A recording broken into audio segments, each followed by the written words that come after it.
Bismillahirrahmanirrahim. Assalamualaikum warahmatullahi wabarakatuh dan salam sejahtera. Yang saya hormati pensyarah bagi subjek ETT 1230, Isu and Trend in Educational Technologies, iaitu Dr. Nur Yati binti Alias.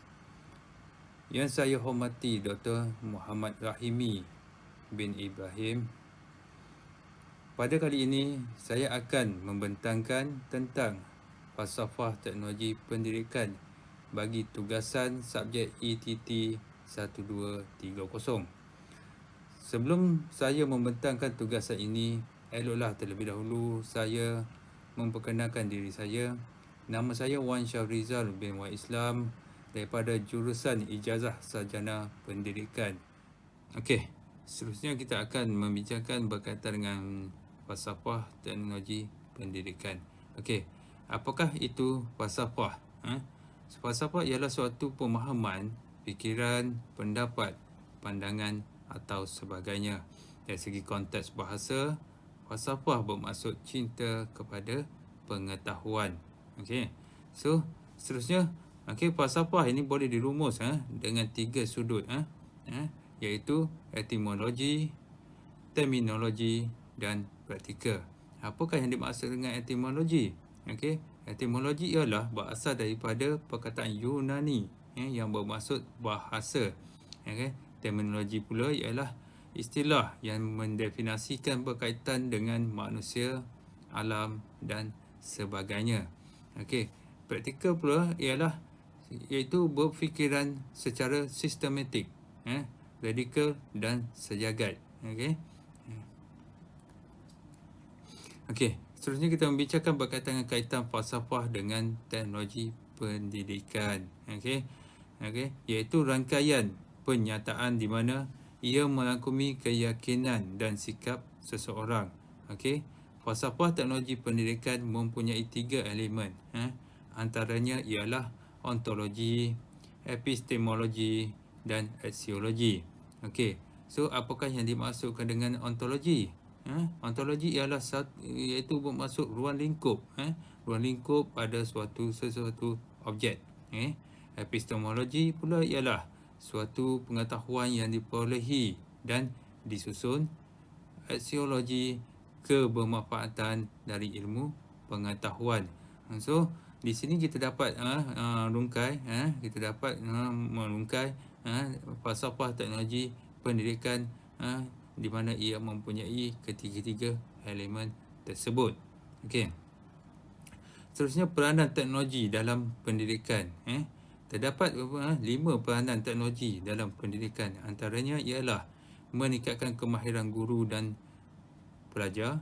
Yang kedua, mewujudkan suasana pembelajaran yang menyeronokkan, di mana dengan adanya teknologi, pelbagai kita boleh gunakan. Seterusnya, memberi peluang pembelajaran yang sama kepada semua pelajar. So apabila kita menggunakan teknologi dalam pembelajaran, secara automatik pembelajaran tersebut adalah dalam keadaan atas talian ataupun dalam talian. So di sini kita akan memberi bahan ataupun pembelajaran yang sama rata kepada semua pelajar-pelajar ataupun pelatih kita. Seterusnya, yang keempat, iaitu meningkatkan kecekapan dan keberkesanan pembelajaran. Dengan penggunaan teknologi dalam pendidikan, secara automatik ia akan meningkatkan kecekapan dan keberkesanan pembelajaran tersebut. Seterusnya, yang kelima, iaitu menjadikan pengajaran dan pembelajaran lebih aktif. Dengan adanya aktiviti-aktiviti yang dijalankan, dengan adanya kuis-kuis yang diberikan kepada pelajar, dengan adanya tugasan-tugasan, assignment dan sebagainya, ia akan menjadi lebih aktif dalam pembelajaran tersebut. So dalam peranan teknologi pendidikan ni, ia adalah satu pembaharuan ataupun satu sistem pada saya amat baiklah untuk masa hadapan pelajar-pelajar dan juga pelatih-pelatih. Seterusnya kita tengok pada kebaikan teknologi dalam pendidikan masa kini. Okey. Dalam situasi pandemik COVID-19, COVID-19 yang melanda negara, institusi pendidikan telah berubah kaedah pembelajaran daripada bersemuka kepada kaedah atas talian ataupun dalam talian. Ia memberi dimensi baru terhadap sistem pembelajaran di Malaysia, sama ada dalam akademik ataupun dalam kemahiran. Okey, pembelajaran atas talian telah menjadi keutamaan dan ianya penting dalam mencorak sistem pendidikan yang bermutu tinggi dan maju. Okey.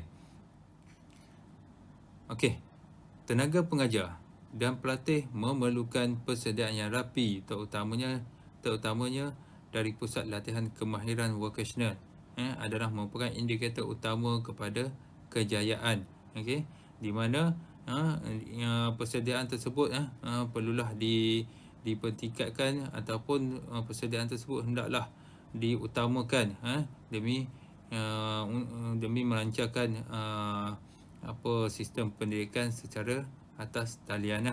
Okey. Pembelajaran atas talian boleh didefinisikan sebagai satu pembelajaran elektronik ataupun digital kerana kita menggunakan perkakas-perkakas ataupun alatan ataupun gadget teknologi terkini lah.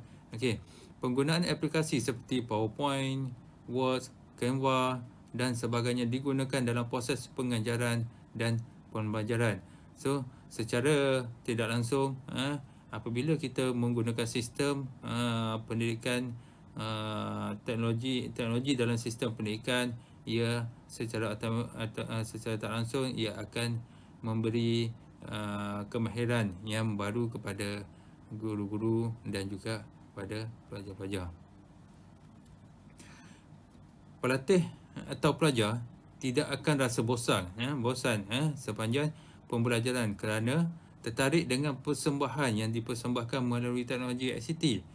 Sebab dalam pembelajaran menggunakan ICT, bermacam-macam kaedah yang kita boleh lakukan dalam pembelajaran tersebut. Okay. Terdapat beberapa contoh perkakas elektronik yang digunakan dalam teknologi pendidikan, antaranya ialah tab, laptop, telefon pintar, iPad dan sebagainya. Okey. Keberkesanan objektif pengajaran dan pembelajaran dapat dicapai dengan adanya teknologi tersebut. Okey. Pelatih atau pelajar akan lebih memahami lebih jelas tentang sesuatu yang disampaikan oleh pengajar kerana penggunaan media yang lebih jelas dan mudah difahami. Okey. Kesimpulan. Pembelajaran atas talian ataupun dalam talian mempunyai potensi yang amat baik sekali untuk menarik pelatih lebih berminat dengan pengajaran dan pembelajaran kerana ia lebih menarik. Pelatih harus dibantu bagi membolehkan mereka menggunakan teknologi dalam pengajaran mereka agar sifat kreativiti dan kemahiran berfikir pelatih dapat ditingkatkan. Akhir sekali dapat kita lihat penggunaan teknologi dalam pendidikan amatlah penting bagi menjamin mutu pembelajaran di Malaysia. So, saya akhiri dengan wabillahi taufiq wa hidayah. Wassalamualaikum warahmatullahi wabarakatuh.